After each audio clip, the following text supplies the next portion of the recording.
Everyone, welcome to एडुटैप और आज के इस सेशन में आप सभी का बहुत स्वागत है। आज हम एक न्यू चैप्टर स्टार्ट कर रहे हैं कैलेंडर, जिसमें हम आज पार्ट 1 डिस्कस करने वाले हैं। हमने इस चैप्टर का भी बेसिक ऑलरेडी डिस्कस किया हुआ है इससे पहले की वीडियोस में, so please go through those videos इस क्वेश्चन यहाँ आके प्रैक्टिस करने से पहले, अगर आपने वो वीडियोस नहीं देखी है तो ठीक है। तो पहले उन सेशंस को अच्छे से करें, प्रैक्टिस करें और वहां से बेसिक सीखें and then come to this section, ठीक है। लास्ट जो हमने सेशन किया था डायरेक्शन डिस्टेंस, हमने ऑलरेडी बहुत सारे क्वेश्चन उस पर डिस्कस कर लिए हैं डिफरेंट पार्ट्स में, ठीक है। चलिए स्टार्ट करते हैं आज का session with the discussion of this comprehensive guide book. So एक कॉम्प्रिहेंसिव गाइड बुक एक इंफॉर्मेशन कैरी करती है, आपके जो भी एग्जाम के रिलेटेड आपको चीजें चाहिए होती है, इंफॉर्मेशन जाननी होती है, वो सारी इंफॉर्मेशन आपको यहाँ पे इजीली अवेलेबल होती है। आपको चाहे कि कोई भी छोटी छोटी इंफॉर्मेशन जाननी हो, जैसे नेगेटिव मार्किंग या कंप्लीट टोटल मार्क्स कितने होते हैं आपके एग्जाम में, अगर आप एक बिगिनर है तो ठीक है। अगर आपको एक डिटेल सिलेबस जानना हो किसी भी सेक्शन को, तो ये सारी तरीके की आपकी इंफॉर्मेशन इस गाइड बुक में आपको इजीली अवेलेबल होती है और इस गाइड बुक को आप डाउनलोड कर सकते हैं विदाउट एनी कॉस्ट। वीडियो के नीचे डिस्क्रिप्शन में आपको लिंक मिल जाएगा, वहां जाके आप इसको क्लिक करके वहां पे जाके सेव कर सकते हैं इस गाइड बुक को, ठीक है। आपको जितनी भी इंफॉर्मेशन नीडेड है अपने एग्जाम से रिलेटेड, वो सारी आपको यहाँ पे इजीली मिल जाती हैं। तो चलिए स्टार्ट करते हैं आज का अपना session with our first question. अब जो ये फर्स्ट क्वेश्चन है कैलेंडर में, ठीक है, तो ध्यान रखो हम एमसीक्यू प्रैक्टिस कर रहे हैं तो साथ साथ आपको भी प्रैक्टिस करनी है। अब इस टाइप का जो भी क्वेश्चन अगर हमारे एग्जाम में आता है कि कोई पर्टिकुलर आपको टाइम पूरी डेट दे दी गई है और उसमें एक डे पूछा गया है, डे का वीक, ठीक है, मतलब वीक का डे, तो आपको सबसे पहले क्या करना होता है, इसको ब्रेक करो। पहले सबसे पहले आप ये ईयर को ब्रेक करो और उसके बाद आप क्या करो, ये जो आपका मंथ और डेट दिए गए हैं साथ में उनको ब्रेक करो पहले, ठीक है। तो यहां से जब हमने ब्रेक करना शुरू किया तो सबसे पहले जो ईयर आपका ब्रेक होता है वो एक ऐसे उसमें आप ब्रेक करो कि उसके नियरेस्ट एक लीप सेंचुरी ईयर हो, क्योंकि एक लीप सेंचुरी ईयर में 0 ऑड डेज होते हैं, जिससे हमारी कैलकुलेशन क्या हो जाती है, कम हो जाती है, ठीक है। अब ये 23 ईयर्स बन जाएगा, ठीक है। इसमें आपके आगे 0 ऑड डेज, 23 ईयर में आपको कैसे कैलकुलेट करने हैं ऑड डेज, सबसे पहले तो इसको ब्रेक करो लीप ईयर में। तो लीप ईयर कितने होंगे, डिवाइड करो 23 को 4 से, 5 जा चला जाएगा, 5 जा तो 5 लीप ईयर प्लस 23 जितने गिवन है उतनों को ही डाल दो यहाँ पे, तो ये आ जाएगा आपका 5 + 23 दैट इज 8। तो 28 डेज का मतलब है अगर हम 28 डिवाइडेड बाय 7 करेंगे तो 0 ऑड डेज आपको यहां से मिलेंगे, क्योंकि 28 इज कंप्लीटली डिविजिबल बाय 7, हमको रिमाइंडर यहाँ पे चाहिए होता है।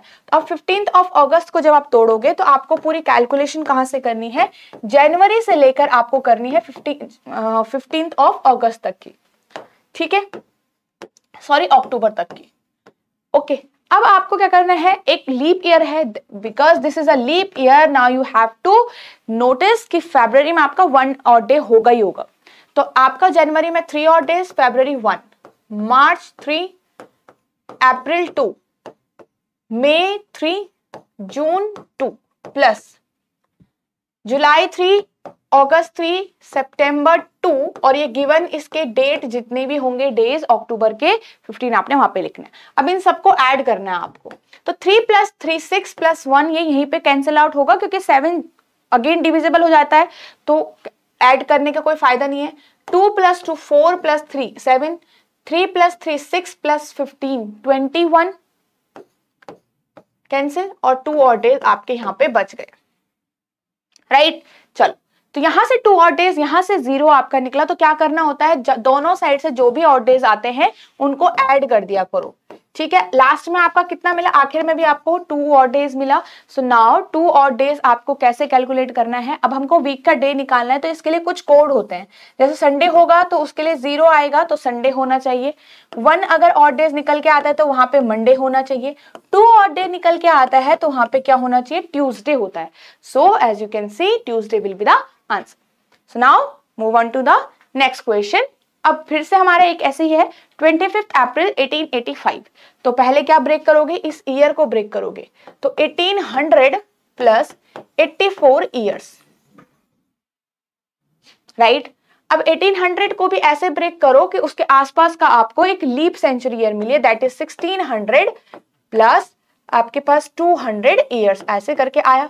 यहां से अब हम लीप ईयर निकालेंगे तो आपको पता है 21 लीप ईयर प्लस 84, ओके। 1600 मतलब 0 और डेज प्लस 200 ईयर्स मतलब 3 और डेज। ये हम ऑलरेडी कैलकुलेट करके रखते हैं, याद करके रखते हैं कि 100 ईयर्स में कितने और डेज हैं, 200 में, 300 में, 400 में। 400 में 0 जाते हैं, उसके बाद वापस रिपीट होता रहता है, ठीक है। अब आपको ये ध्यान रखना है 200 में क्यों ईयर 3 हुए, क्योंकि आपको 100 में आपके 5, ठीक है, 200 में आपके पास क्या हो जाएगा 2 मल्टीप्लाई बाय 5, तो आपके पास जब 2 मल्टीप्लाई बाय 5 होगा तो इट विल बी 10 डेज, है ना। तो 10 डेज को अगर आप डिवाइड करते हो 7 से तो अगेन आपका 3 और डेज निकल के यहाँ पे आता है, ठीक है। तो इसलिए हमारे यहाँ पे हम डायरेक्टली 3 लिखते हैं, तो ये चीज आपको माइंड में रखनी है पहले से, क्योंकि इतनी छोटी छोटी कैलकुलेशन वहां पे नहीं करनी है।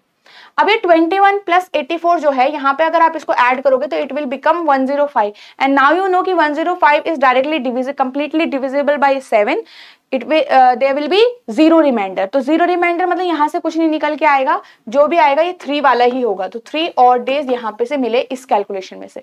अब मंथली कैलकुलेशन जब हम करेंगे तो जनवरी, फरवरी, मार्च एंड अप्रैल के कितने डेज हैं, 25 डेज अप्रैल के हम करेंगे, ठीक है। तो यहाँ पे 3 प्लस 0 आपका फरवरी होगा, लीप ईयर नहीं है, 3 प्लस 25 प्लस 3 अगेन 28 हो जाएगा, कैंसिल आउट, तो यहाँ से निकल के आया 3 और डेज। अब यहाँ से 3 वहां से 3, तो क्या करोगे, इन दोनों ही 3 को आपको क्या करना है, ऐड करना है।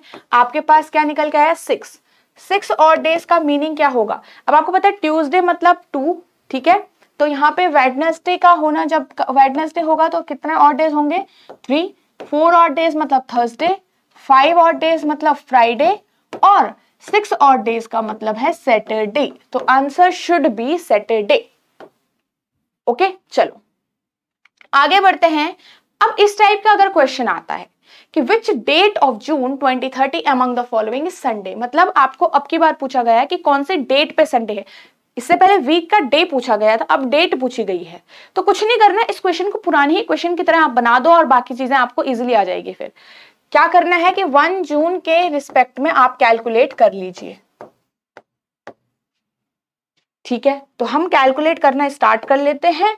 तो आपका 1 जून आप ब्रेक करो यहां पे से इसको, तो आपका हो गया जनवरी के 3 और डेज, फरवरी, अब ये एक लीप ईयर नहीं है, मार्च 3, अप्रैल 2, मई 3 एंड जून का सिर्फ एक और डे आपका यहाँ पे होगा, ठीक है। 3 प्लस 3 प्लस 2 6, 8 प्लस 4 12 और डेज, ठीक है, मतलब 12 डेज। और डायरेक्टली फिर आप 12 को क्या करोगे, यहाँ पे से 7 से डिवाइड करोगे तो आपके पास कितना जाएगा 5 और डेज निकल के आया, ओके। चलो सॉरी। अब आपके पास 2030 है, 2030 को जब हम ब्रेक करेंगे तो 2000 ईयर प्लस 29 ईयर्स हमने यहाँ पे रखा, ठीक है, 30th क्योंकि चल रहा है। तो यहाँ पे इसका जो 0 बन गया, इसका अगर आप करोगे तो 4 से डिवाइड करते टाइम 4 7 जा, तो मतलब 7 पूरे लीप ईयर हो गए, उतने ही ईयर्स यहाँ पे लिखा। तो ये हो गया आपका 36 डेज।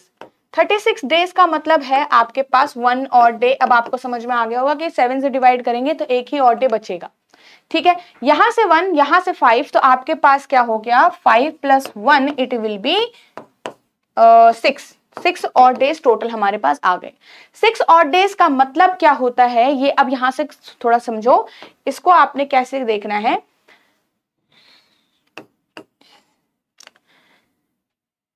1 जून को आपके पास यहाँ पे क्या लिखा गया है कि which date of June Sunday होगा। तो आपके पास जब 6 और डेज निकल के आया 1 जून को, इट मींस 1 जून को हमारे पास क्या था, सैटरडे था। अब आपको पता है सैटरडे के बाद संडे आएगा, रिपीट होती रहेगी, साइकिल चलता रहेगा। सैटरडे के बाद संडे, तो नेक्स्ट डे जून होगा आपका 2 जून। तो 2 जून को हमारा क्या है, संडे है, तो वही वो पूछा गया है, उस हिसाब से ऑप्शन दिए गए हैं। सो 2 विल बी द आंसर है, ठीक है। चलो जो भी गिवन होगा उसके हिसाब से आप डे पता लगा लोगे और उसके अकॉर्डिंग आप जो भी आपके पास डे गिवन है उसकी डेट पता लगा लोगे। तो इसको हमने पुराने क्वेश्चन की तरह बना के क्या कर दिया, नई चीज हमें नहीं सीखनी पड़ी, ठीक है। अब how many hours are there in this, अब ये बहुत इजी क्वेश्चन है, इसको इजीली आप देखो, x week, x day, x hours लिखा है। सिंपल है कि एक्स मतलब एक वेरिएबल है, ठीक है, तो x की जगह पे अगर हम 1 1 करके करें तो भी हमारी कैलकुलेशन में कोई चेंज नहीं आना चाहिए कि अगर x की जगह पे 1 होगा तो। क्यों? क्योंकि कोई भी वेरिएबल रखोगे तो सेम ही रहेगा, बस वो मल्टीप्लाई बाय उससे हो जाएगा, ठीक है, 2 से 3 से 4 से ऐसा कुछ भी। तो अब अगर 1 आवर तो आपके पास पता है हमें आवर्स कैलकुलेट करने हैं, तो आर तो है 1 डे में 24 आवर होते हैं आपके। अब 1 वीक में कितने आवर होते हैं? तो 1 week is equal to 7 days. तो 7 डेज में आपके पास, अब आपको पता है 1 डेज में आपके पास 24 आवर होते हैं, तो आपको भाई 7 डेज में कितने हो जाएंगे? 7 मल्टीप्लाई बाय 24, तो आपके पास कितना हो जाएगा? 7 4 जा 8 टू 168 डेज, ठीक है। तो यहां पे आ जाएगा 168। अब इनको सबको ऐड करो, 3 1 9 और आपके पास यहाँ पे हो जाएगा 1, तो 193 आ गया। 193 क्योंकि हमने x को 1 रखा है तो 193x होगा, ठीक है। So this was the answer. Next देखो, सेम ऐसे ही इक्वेशन। अब which date of April 1993 among the following is second Wednesday. अब की बार आपको सिर्फ वेडनेसडे नहीं बताना है, सेकंड वेडनेसडे बताना है। सेम क्वेश्चन है, कुछ नहीं चेंज करना। व्हेन अप्रैल हम कैलकुलेट करेंगे 1993, ठीक है। 1993 को सबसे पहले ब्रेक करो, तो 193 मतलब 1900 प्लस 92 ईयर्स, जिसमें हम 1900 को फर्दर हम ब्रेक करेंगे तो it will be 1600 plus 300 plus इसमें आप करो 4 से डिवाइड, 4 1 जा 4, 4 2 जा और 4 3 जा, तो 23 ईयर लीप ईयर प्लस 92।